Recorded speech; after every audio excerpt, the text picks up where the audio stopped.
Hey, so music reactions of performances and music videos usually make sense for getting the initial impact of what a song does to you on the surface.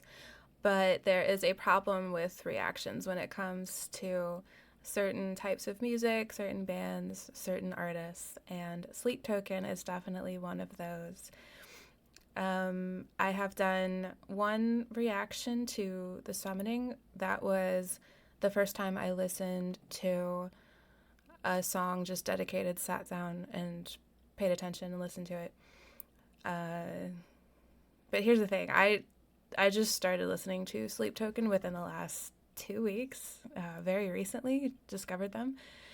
And they are definitely one of those bands that you have to gain access to.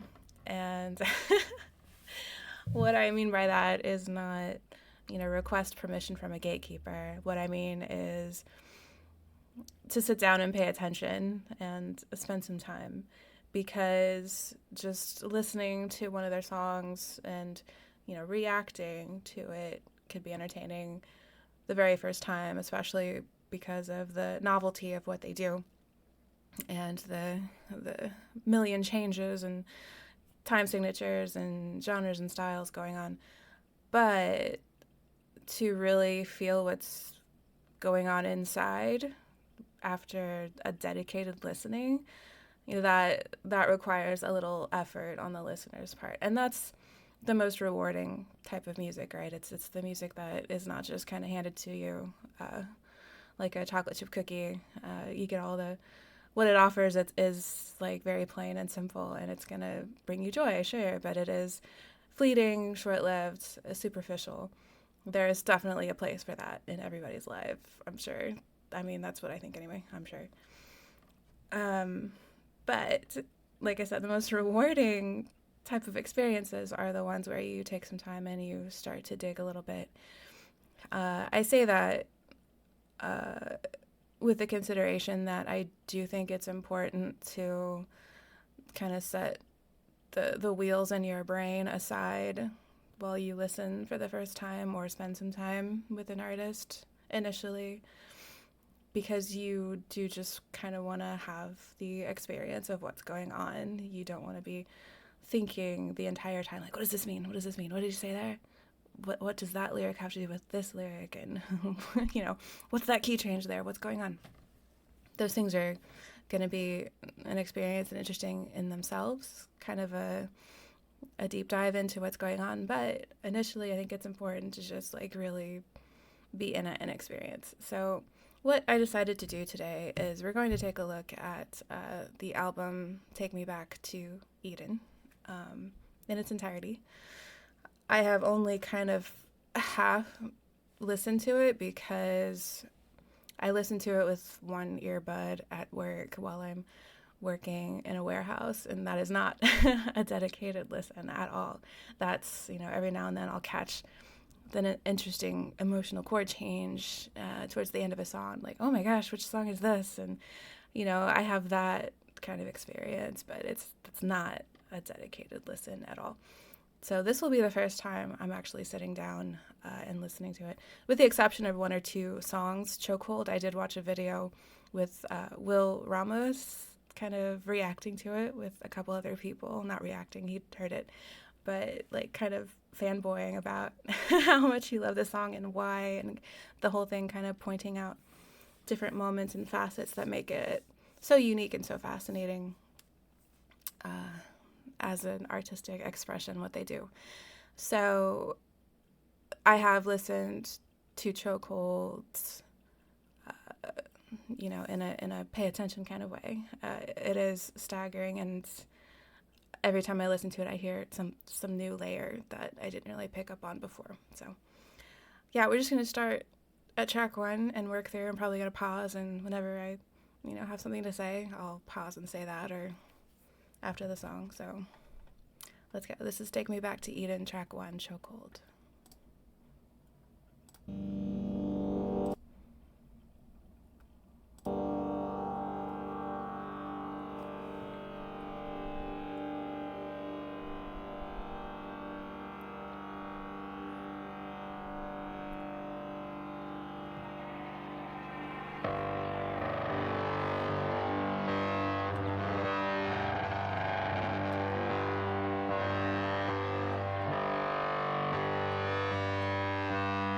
The energy already is just so tense.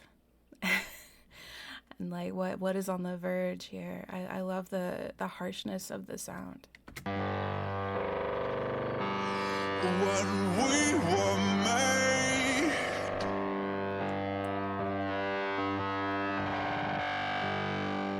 it was no accident.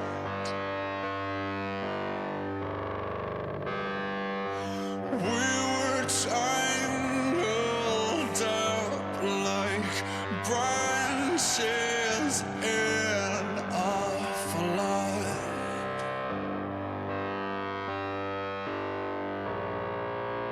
I come as a blade,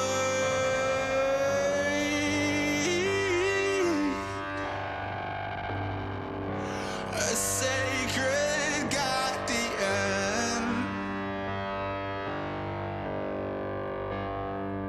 So you keep me sharp and test my worth in blood.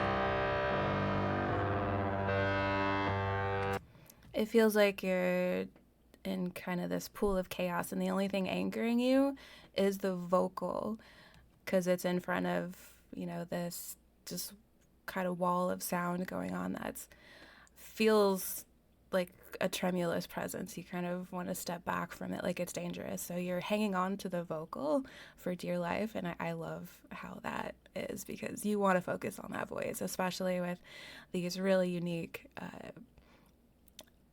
drawing out of the ends of words, and every single syllable is accented, and then you have the breath, like the breathiness of when he's choosing to exhale, and that is accented, and even interrupting words sometimes just to remind you that there is a living being enunciating those words, and you're going to know that because of the breath. Like, it's just enhanced because of that.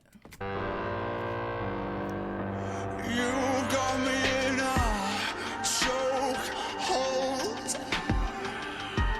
Those keys change the vibe completely. You got me in a chokehold. You got me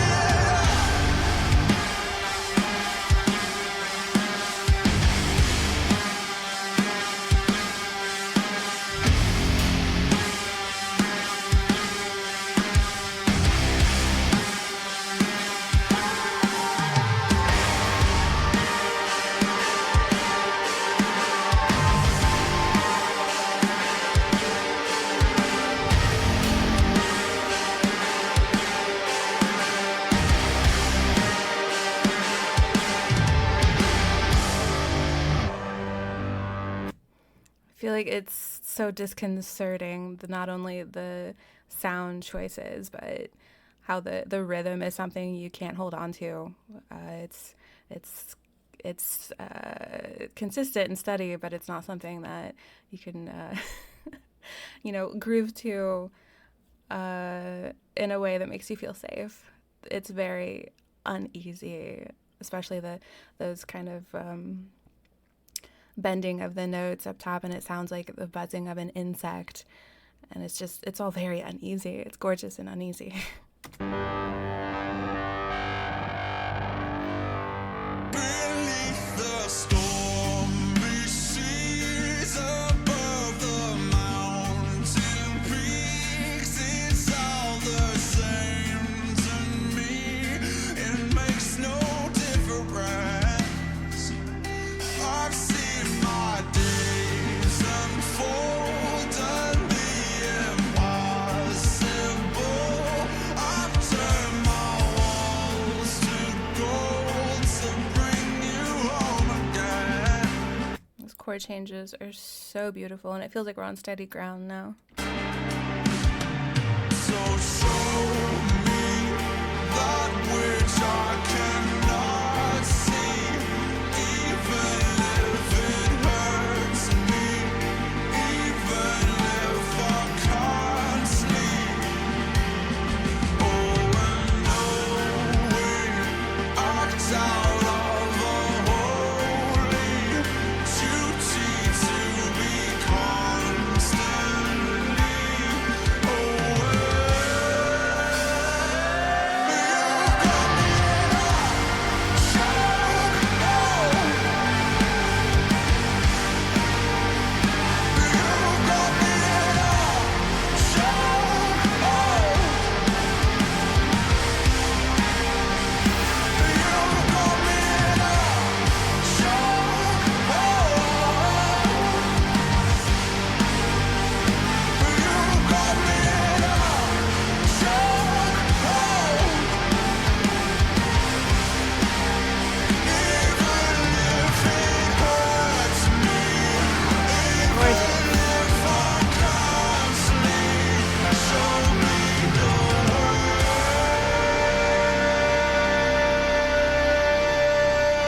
They give you the chocolate chip cookie, but it's only 1 or 2 per song. You don't want to overeat.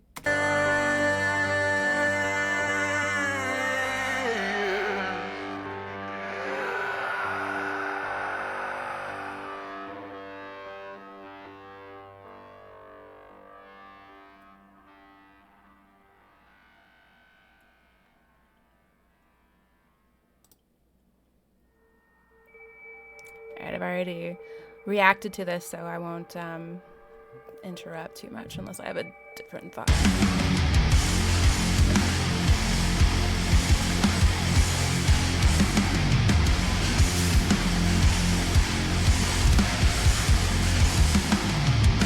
I've got a river running right into you. I've got a blood trail red in the blue. Something you say or something you do. A taste of the divine. You got my body, flesh and bone, yeah. The sky above, the earth below. Raise me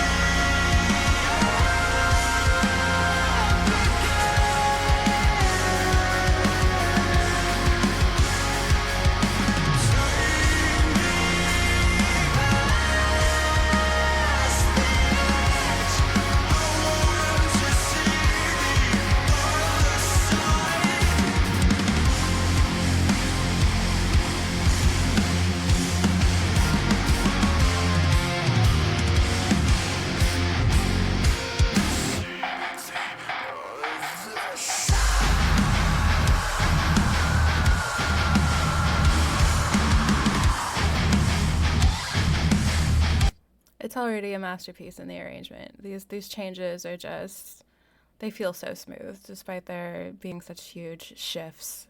I'm just being carried along.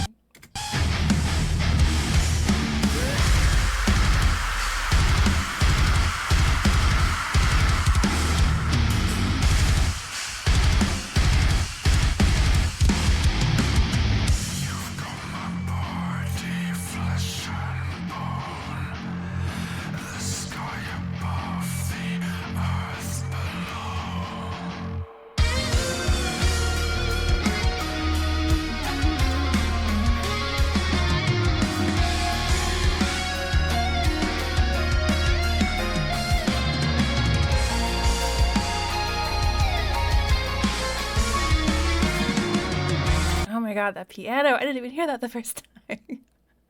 What is happening?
So if we've been summoning this whole time, is this shift the appearance of the deity, because the next shift is the biggest one in the whole song.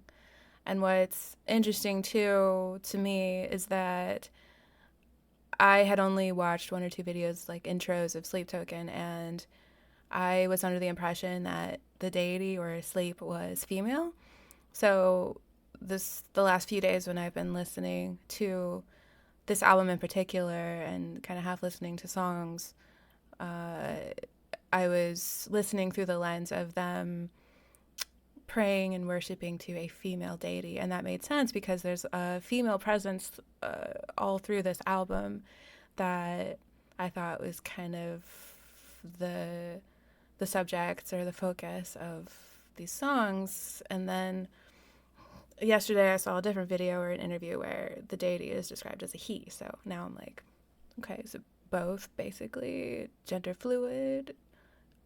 Is that just another kind of floating part of the mythos that doesn't have a definitive answer? It's all interesting.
Okay, so yeah, with with that perspective of the deity or whatever entity we're talking about here being female, listening to that, I'm thinking, yes, it's a deity, but it's also a beautiful, flawless goddess, and Vessel there is admitting what he really feels about her in an intimate way that is perhaps,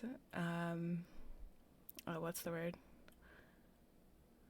Blasphemous, to admit those feelings. I don't know. That's how it hit me, I guess.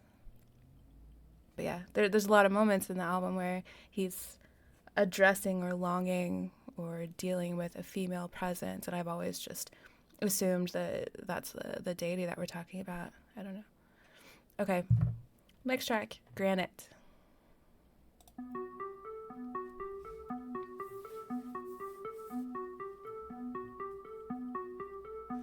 Sulfur on your breath, granite in my chest. You will never have to talk about it. You'll never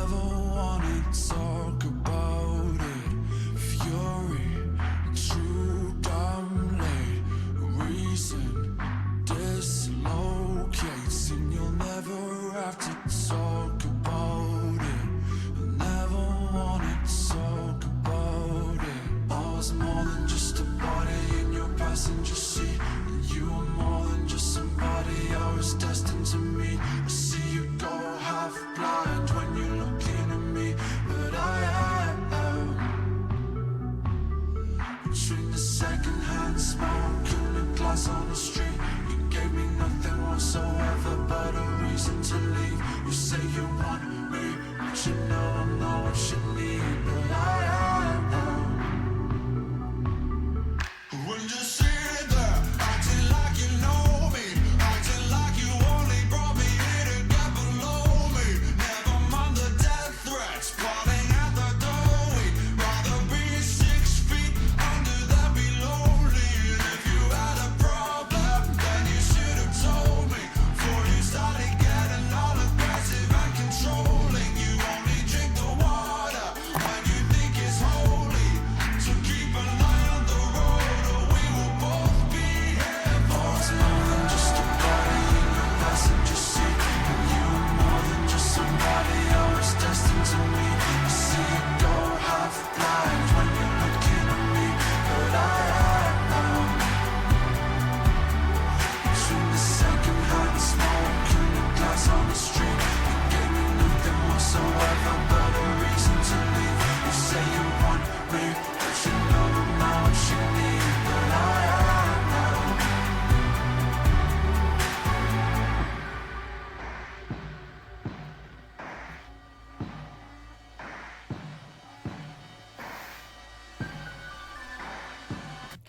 So the person he's addressing, I'm not just a person in your passenger seat. Who chose who? Are we still talking about sleep?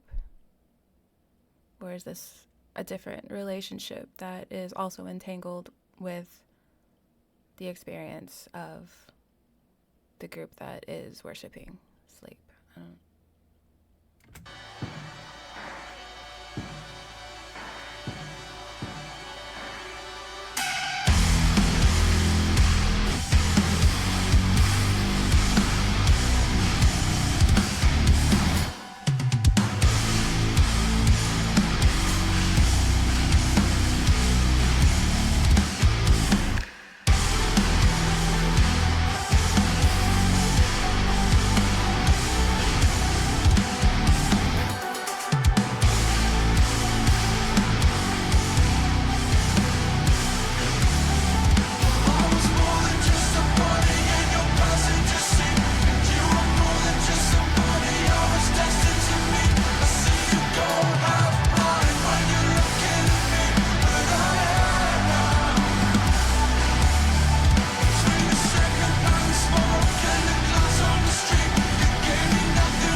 Okay.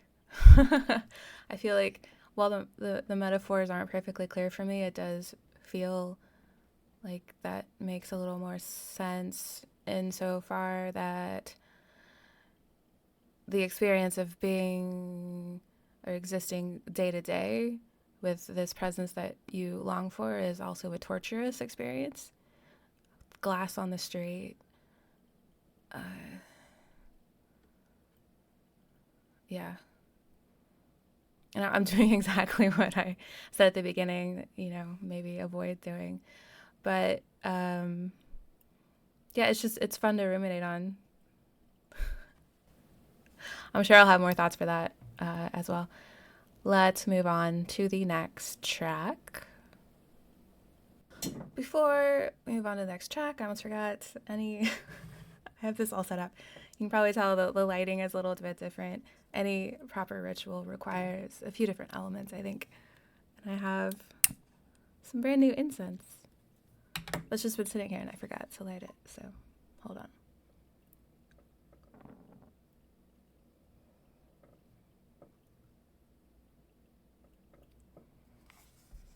All right. Be respectful here. All right. What's the next track? Let's see.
again, it's this constant war, torturous love, kind of all in the same entity.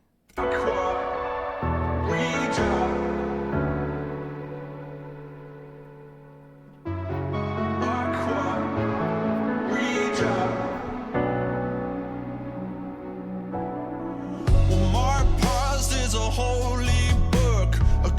From Olympus, ringing off the hook. Between the pain and the way you look, I'm stuck in a time where the mountains shook. And these days I'm a picture frame, screaming out the sunshine, singing in the rain. Sugar on the blood cells, carbon on the brain. Out of Eden's vices running through my veins. Aqua, oxytocin running in the ether. Silicon ballrooms, subatomic interactions. If it's all good, gold rush, acid flux, saturate me. I can't get enough.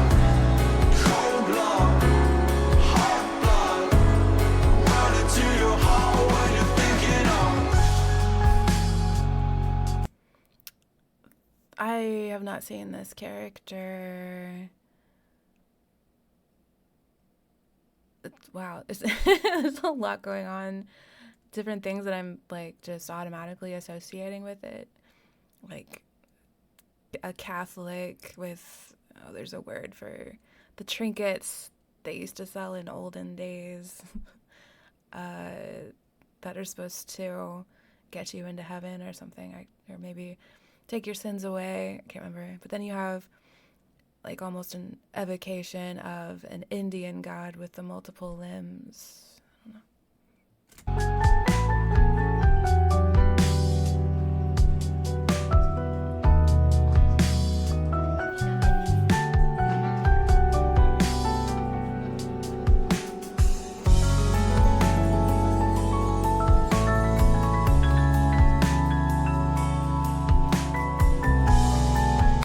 I think this is the most like chill, jazzy, comfortable I've felt this entire album. You go from completely on edge, ready to explode with impending violence everywhere, and then this is just like, it's all fine. When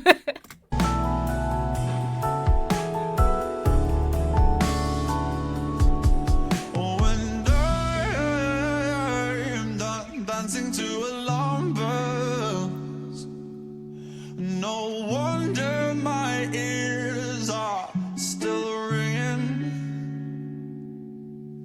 And I'm done fighting off change. No wonder my arms are still swinging.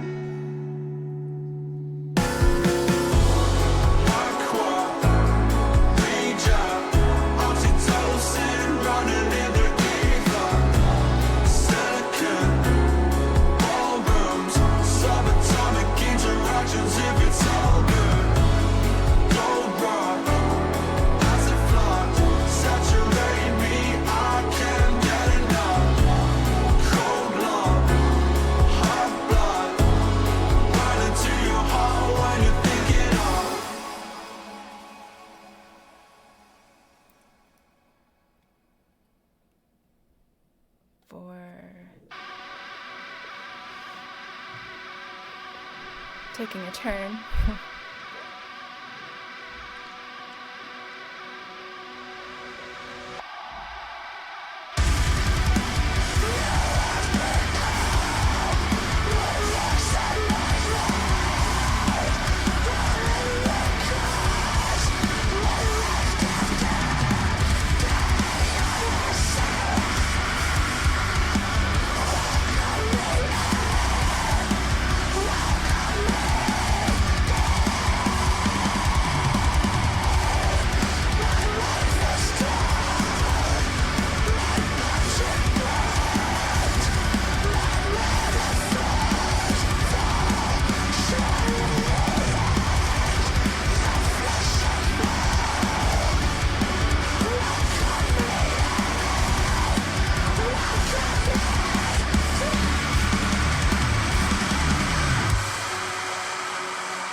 rhythm of the drums is so interesting.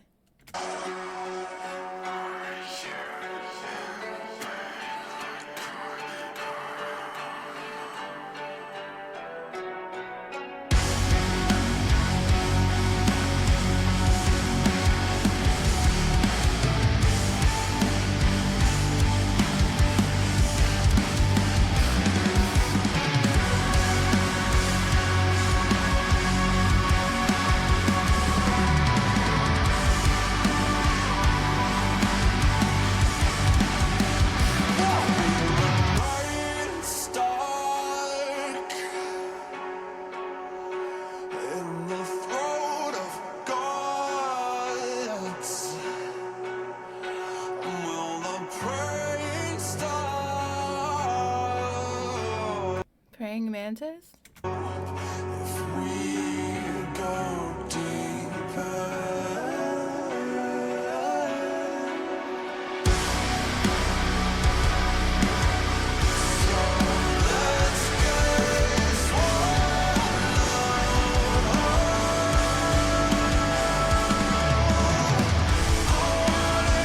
Oh, what a sweet chord change.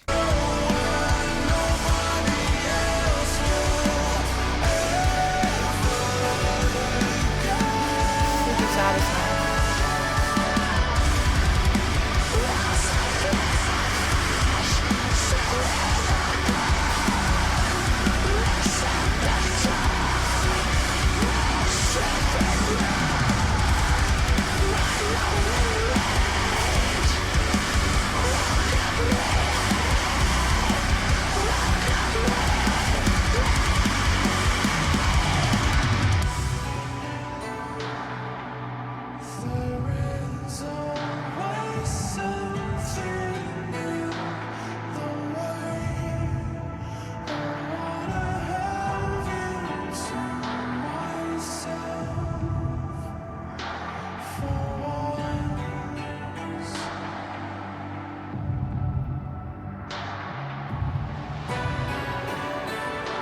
Do you say I want to have you to myself for once?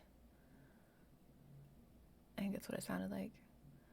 I'll have to look up lyrics and study them later so I don't get fixated on them. But it's fascinating to me that the worship going on is so painful. And, I keep coming back to the word torturous.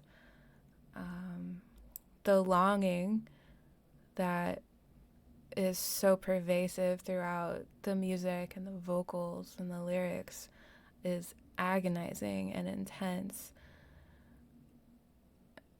When I imagine worshiping a deity, you kind of get this picture of a serene love, love going out, love coming in. This is the peace, this is the safe place. This is the safe place. I'm worshiping my God and feel him in the room or feel her in the room. I feel at one, for me, like a meditative experience. It's kind of coming together as, one with the universe kind of deal. This relationship is almost toxic and just so painful, and there's so many things that I want to put into the space of what the deity represents, and I haven't even started looking at all the theories and stuff, people trying to figure out exactly what everything means and everything. That's super fun, and I'm looking forward to that. So right now I'm just kind of letting my mind play, and I think that's part of what is meant to happen with music like this, that is inherently filled with metaphors and symbols and obviously really complex, strange, intriguing, gross-ass creatures. It's just fascinating. But yeah, right now just really feeling the depth of longing and I don't think I've ever heard the feeling of longing expressed so clearly before in my life. Follow me,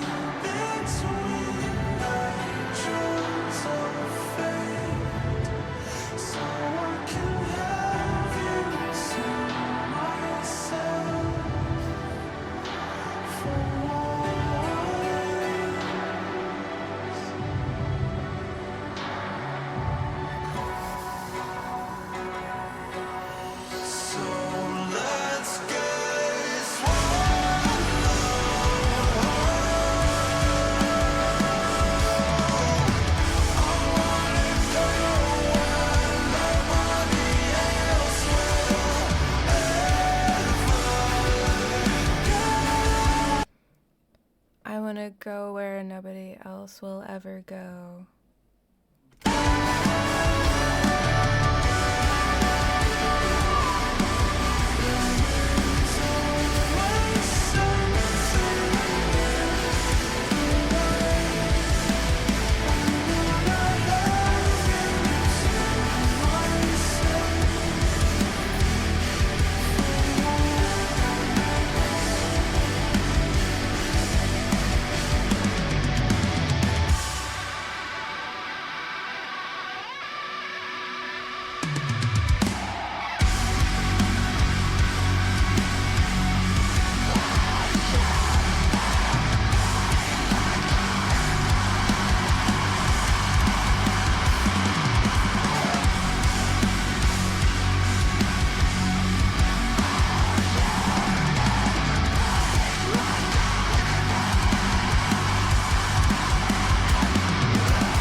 These creatures end up seeping by the end of the song. I wonder what that means.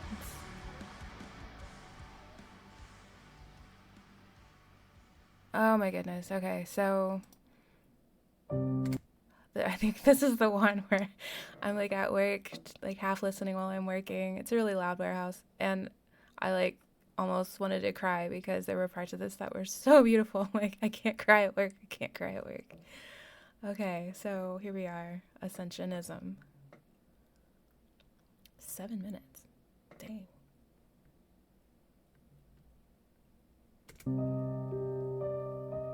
Gorgeous piano.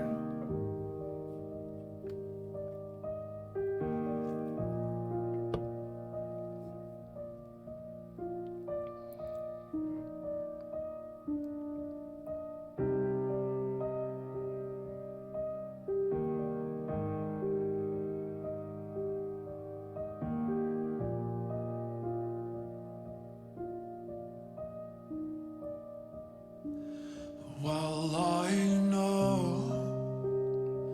what you want from me.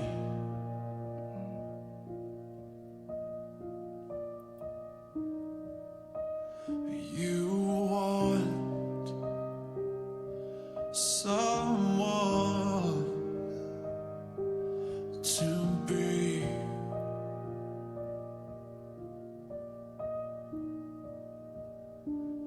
Your reflection, your bitter deception, setting you free.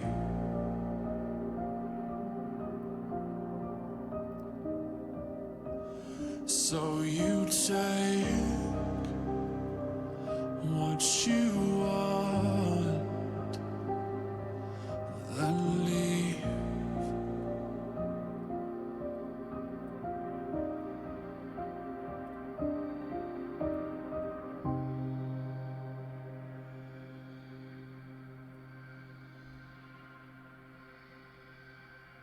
Who made you like this?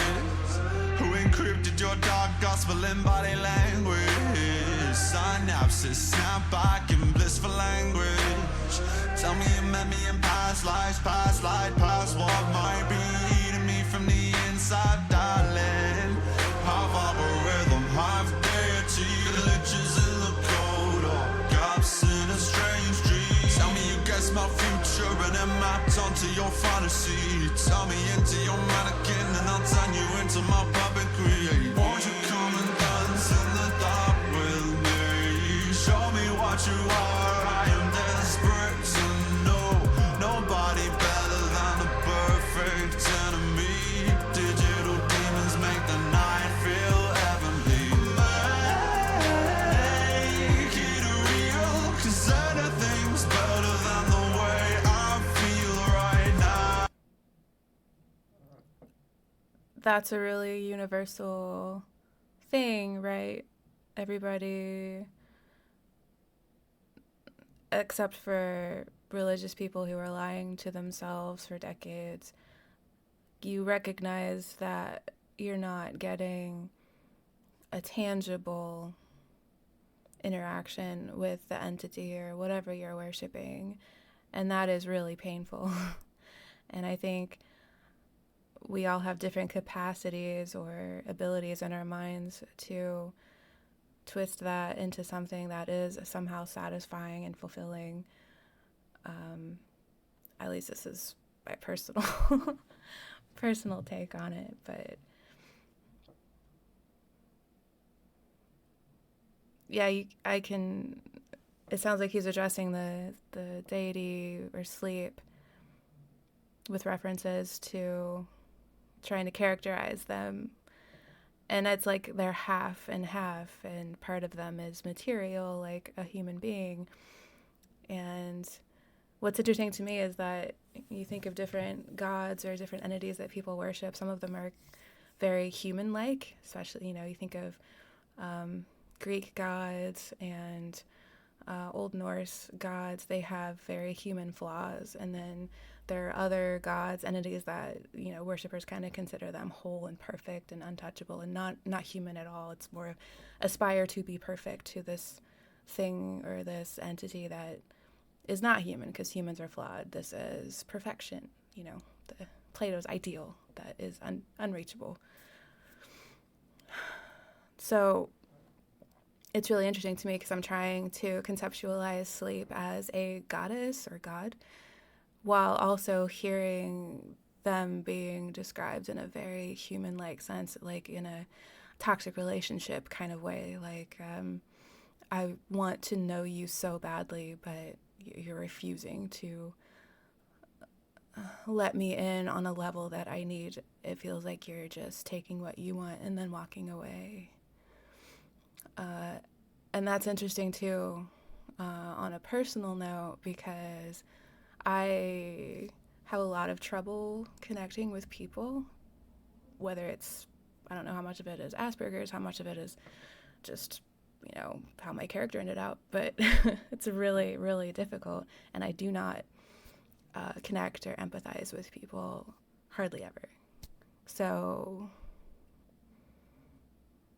yeah, this kind of just very naked address of loneliness and feeling like you're never going to be able to get what you need, but you're still enslaved to that need.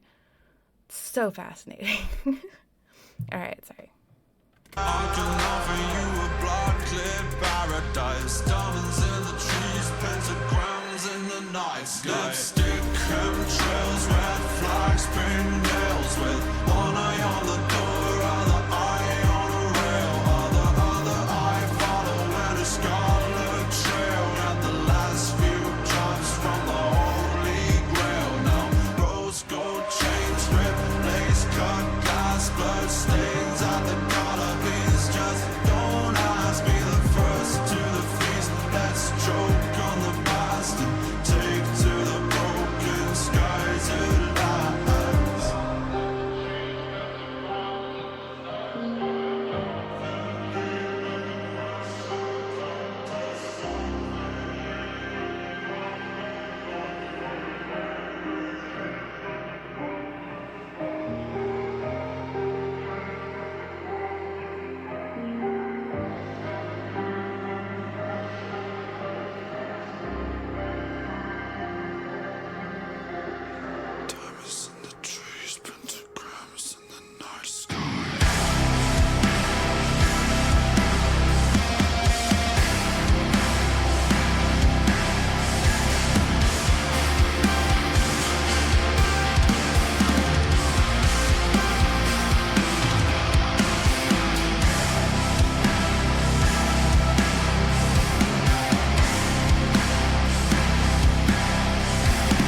what you want So pretty. from me.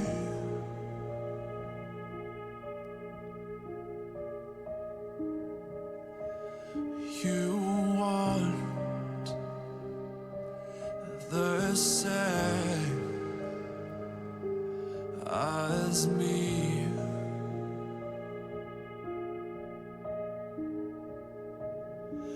My redemption, eternal ascension, setting me free.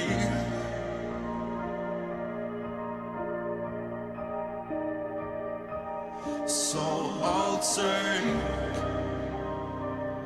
what I want, then leave.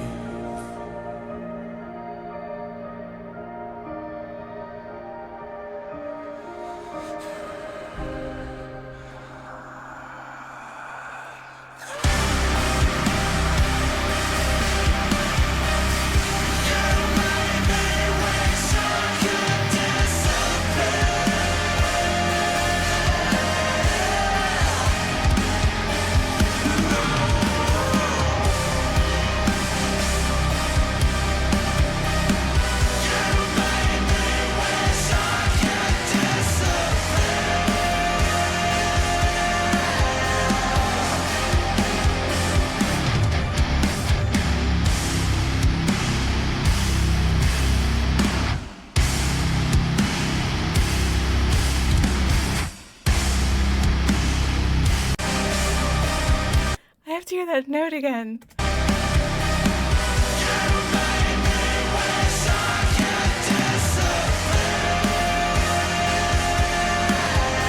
So unpredictable.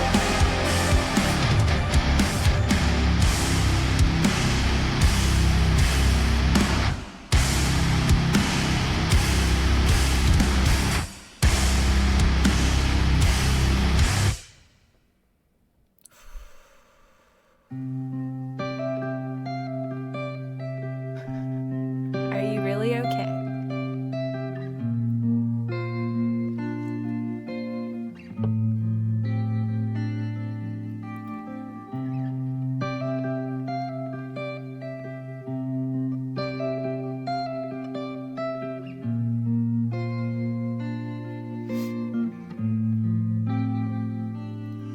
I raised you in the dark, caught you reading by the sunrise. You wandered from the path through the silence of the hillside. Don't you know I could see it in you even then? And don't you know I was trying to hold back the darkness?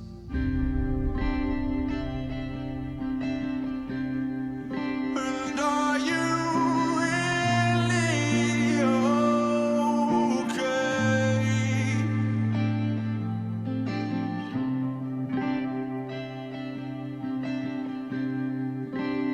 Are you really okay?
he's talking to, is it still the deity, or... Because this is very much interpersonal relationship. Are you okay? I don't believe you, and you say you're fine.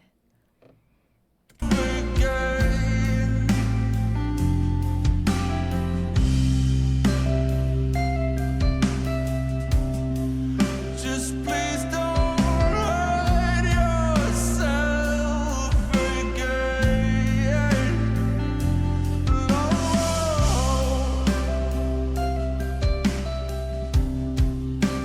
please don't hurt yourself again.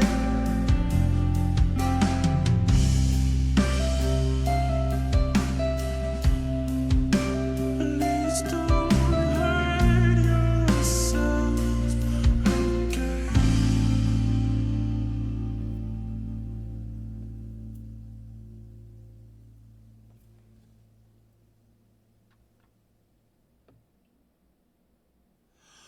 Why are you never real whenever you appear?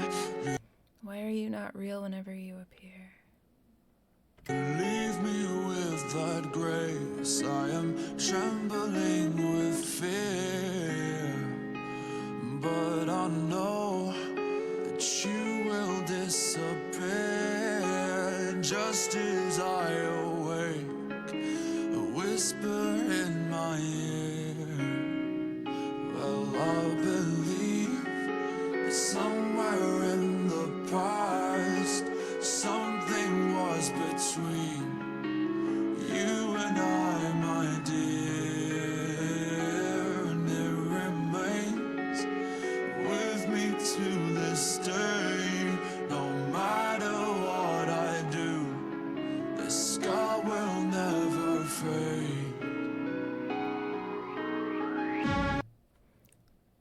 So, how much are we supposed to take the name sleep literally as far as what the deity is?